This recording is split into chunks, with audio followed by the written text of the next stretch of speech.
السلام علیکم ورحمۃ اللہ وبرکاتہ۔ دو واقعات مختصر ذکر کرنا ہے، اس کے بعد سے ایک اسلامی حکم جو ان دونوں واقعات کی وجہ سے آپ کو بتانا ضروری ہے وہ ہم انشاءاللہ آپ کو بتائیں گے، جو عام طور پر لوگوں کو پتہ بھی نہیں ہوتا اور اس کے خلاف لوگوں کو علم ہوتا ہے۔ تو مختصراً پہلا واقعہ ایک بزرگ کا کہ ایک سفر میں ہمیں ایک بزرگ ملے جو مسجد میں ہی رہا کرتے تھے، بہت زیادہ عمر تھی، تقریباً 90 کے آس پاس ہوگی۔ ان کی عادت یہ تھی کہ وہ مسجد میں نماز پڑھتے تھے، اپنا ایک مصلی رکھے ہوئے تھے الگ سے۔ ان کو شک ہوا کرتا تھا کہ مسجد کے جو مصلی ہوتے ہیں ان پر نماز نہیں ہوتی، اس لیے الگ سے ایک اپنا کپڑا رکھے رہتے تھے، اس پر نماز پڑھتے تھے۔ ایسے ہی وضو کرنے کے لیے وہ نلوں کا پانی استعمال نہیں کرتے تھے، بلکہ الگ سے خود جا کر ہینڈ پمپ پر جاتے اور وہاں پر خود کی ایک ادی رکھی ہوئی تھی، اس ادی کو خود بھر کر کے لاتے تھے، یہاں تک کہ کسی سے ہینڈ پمپ بھی نہیں چلواتے تھے۔ اور پھر وہی جو سنتوں پر کچھ مستقل عمل سا تھا ماشاءاللہ، کہ اگر استنجا وغیرہ سے کبھی آئے تو مٹی کے ذریعے سے ہاتھ دھونا، اور یعنی نئی چیزوں کا نہ کے برابر استعمال، اور اس کو یہ سمجھتے تھے کہ میں جو ہے دینداری میں بہت زیادہ آگے بڑھا ہوا ہوں اور حضور اقدس صلی اللہ علیہ وسلم کی بہت زیادہ اتباع کر رہا ہوں۔ ایک واقعہ یہ۔ دوسرا ایک واقعہ مختصر یہ کہ ایک جگہ اور ہم سفر میں ہی تھے، وہ بھی ایک بزرگ تھے، بہت زیادہ ان کی عمر تھی، تقریباً یہی ہوگی 80-90 کے آس پاس۔ تو ان کی ایک عادت تھی جس سے عوام پریشان تھی مسجد والی۔ کیا کرتے تھے وہ کہ ہر نماز کو دوبارہ پڑھتے تھے۔ امام صاحب نے نماز پڑھائی، چاہے وہ کوئی بھی امام صاحب ہوں، اچھے سے اچھے، متقی سے متقی امام صاحب ہوں، بہتر سے بہتر تجوید ہو ان کی، وہ نماز پڑھتے اور پھر اس کے بعد سے دوبارہ الگ سے آ کر کے انہی فرائض کا اعادہ کرتے تھے۔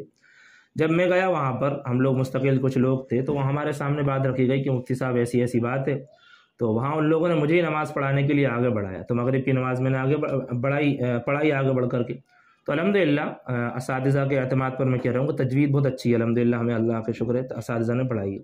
تو اسی تجوید کے ساتھ میں نے مغرب کی نماز مختصر پڑھی، اور پھر اس کے بعد میں نے دیکھا کہ یہ بعد میں الگ سے نماز پڑھتے ہی نہیں پڑھتے، تو وہ انہوں نے الگ سے جا کر کے نماز پھر سے پڑھی۔ میں نے ان بزرگوں سے جا کر کے ملاقات کی کہ آپ تو کہہ رہے تھے کہ اگر تجوید اچھی ہوتی ہے تو ہم نماز نہیں دہراتے، تو میری تجوید کا خود آپ بتائیں کہ اللہ کے نہیں ماشاءاللہ تجوید آپ کی بہت اچھی ہے، لیکن پھر بھی آپ نے نماز دہرائی۔ میں نے کہ بتایا اس کی کیا وجہ ہے، تو انہوں نے وجہ نہیں بتائی۔ یہ جو مختصر سے واقعات ہو گئے۔ اب اس سے حاصل شدہ ایک سبق میں آپ کو بتاتا ہوں۔ دیکھیں بھئی، یہ دو بزرگ جو ہیں اپنے حال پر ہیں، اللہ بہتر جانتا ہے ان کے حالات کو، ہم نہ تو ہاں کہہ سکتے نہ کہہ سکتے کہ بھئی کون لوگ ہیں، کس طرح کے لوگ ہیں، لیکن ان چیزوں میں کئی لوگ مبتلا ہیں کہ جو دنیاوی چیزوں کو چھوڑ کر کے اپنی ایک اسلامی نجی زندگی بنا کر کے رکھی ہوئی ہے کہ ہم یہ نہیں کھائیں گے، یہ نہیں پیئیں گے، صرف مسجد میں ہی زندگی گزاریں گے، اپنے بیوی بچوں کے پاس کم جائیں گے، کام کاروبار کم کریں گے، اللہ پر بھروسہ بہت زیادہ کریں گے۔ اس طرح کی ایک مستقل ایک قوم ہے مسلمانوں میں ہی جو اس طرح کے اپنے آپ کو دیندار سمجھتی ہے، جبکہ شریعت کا قانون یہ ہے کہ لا رہبانیت فی الاسلام، اسلام میں رہبانیت نہیں ہے۔ رہبانیت کا مطلب یہ ہے کہ آپ دنیا کو بالکل چھوڑ دو، جو کھانے پینے کی چیزیں ہوتی ہیں ان میں بالکل روکھا سوکھا آپ کھانے لگو، بیوی بچوں کے خیر خیریت آپ لینا بند کر دو، صرف اور صرف نماز اور روزے پر ہی دھیان دو، کچھ بھی مت کرو۔ شریعت میں اس کو منع کیا گیا ہے۔ 3 صحابہ کرام ماں عائشہ رضی اللہ عنہ کے پاس، یا روایات میں آیا ہے کچھ ازواج مطہرات کے پاس آئے، اور وہاں پر آ کر کے آپ صلی اللہ علیہ وسلم کے عمل کے بارے میں پوچھا کہ آپ وسلم کا عمل کیا تھا۔ تو وہاں پر ازواج مطہرات جو بھی تھیں انہوں نے بتایا کہ آپ وسلم کا یہی عمل ہے۔ تو ان صحابہ کرام نے کہا کہ آپ وسلم تو بخشے بخشائے ہیں، آپ تو سب سے زیادہ متقی ہیں، تو آپ جب اتنے عمل کر رہے ہیں تو ہم تو کچھ بھی نہیں، ہم تو بہت زیادہ گنہگار ہیں، تو ہم آئندہ سے عہد کرتے ہیں کہ ہم اپنی ساری زندگی نیک اعمال کریں گے۔ ان میں سے ایک صحابی نے یہ عہد کیا کہ میں اب ہمیشہ رات بھر نماز پڑھوں گا، میں سوؤں گا ہی نہیں۔ دوسرے نے عہد کیا کہ میں ہمیشہ روزے رکھوں گا، کبھی روزہ چھوڑوں گا ہی نہیں۔ ایک تیسرے نے عہد کیا کہ میں اپنی بیویوں کے پاس نہیں جاؤں گا، میں شادی ہی نہیں کروں گا۔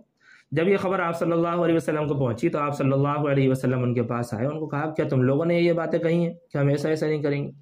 تو آپ نے فرمایا کہ دیکھو، میں تم لوگوں میں اللہ تعالیٰ سے سب سے زیادہ ڈرنے والا، سب سے زیادہ متقی ہوں۔ میں سوتا بھی ہوں، نماز بھی پڑھتا ہوں، میں روزہ رکھتا بھی ہوں، میں روزہ نہیں بھی رکھتا، میں بیویوں کے پاس بھی جاتا ہوں، عبادات بھی کرتا ہوں۔ تو اگر یہ سب کرنے کا حق ہوتا کہ میں سب کو چھوڑ کر کے میں صرف عبادات پر رہوں، تو سب سے زیادہ تقوی کا حق تو میرے اوپر تھا کہ میں زیادہ کرتا۔ تو پھر آپ صلی اللہ علیہ وسلم نے فرمایا کہ نہیں، جس نے میری سنت سے اعراض کیا تو وہ ہم میں سے نہیں ہے، اس لیے میری سنت سے اعراض مت کرو، یعنی اعتدال پر رہو، دونوں کام کرو، آپ دنیاوی کام بھی کرو اور دینی کام بھی کرو۔ یہ نہیں کہ صرف دینی کام میں لگ گئے، دنیاوی کاموں کو چھوڑ دیا، یہ بھی معیوب ہے، اور دوسرا کہ صرف دنیاوی کاموں میں لگ گئے اور دینی کاموں کو چھوڑ دیا، یہ بھی معیوب ہے۔